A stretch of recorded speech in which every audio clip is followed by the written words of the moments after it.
250 বছরের ভারত কুয়েত বন্ধুত্ব উদযাপন, রিহলা ই দোস্তি প্রদর্শনীতে সর্বদলীয় প্রতিনিধি দলের পরিদর্শন। কুয়েতের জাতীয় গ্রন্থাগার সম্প্রতি অনুষ্ঠিত হয়েছে রিহলা ই দোস্তি নামক একটি বিশেষ প্রদর্শনী, যা ভারত ও কুয়েতের 250 বছরের ঐতিহাসিক বন্ধুত্বকে উদযাপন করে।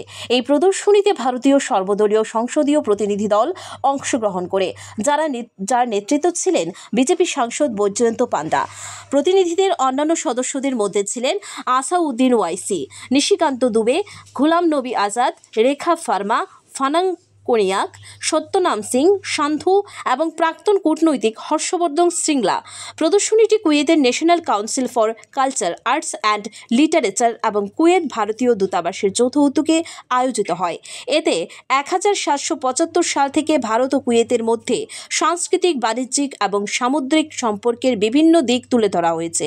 প্রদর্শনীতে দুর্লভ পাণ্ডুলিপি, ঐতিহাসিক বই, মুদ্রা এবং শিল্পকর্ম প্রদর্শিত হয়েছে, যা দুদেশের দীর্ঘস্থায়ী বন্ধনের সাক্ষ্য বহন করে।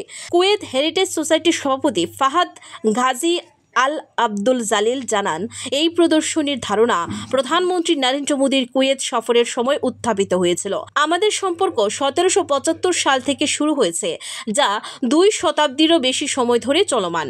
প্রদর্শনীর অংশ হিসেবে আয়োজিত প্যানেল আলোচনায় ইতিহাসবিদরা ভারত ও কুয়েতের সামুদ্রিক ইতিহাস, ভাষাগত প্রভাব এবং কুয়েতে বসবাসকারী ভারতীয় বংশোদ্ভূতদের অভিজ্ঞতা নিয়ে আলোচনা করেন।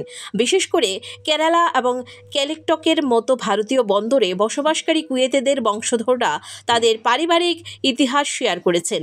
প্রদর্শনী পরিদর্শনের পাশাপাশি প্রতিনিধি দল কুয়েতের উপপ্রধানমন্ত্রী শেখ আবদুল্লাহ সাদ আল মাউজারশির সঙ্গে সাক্ষাৎ করেন।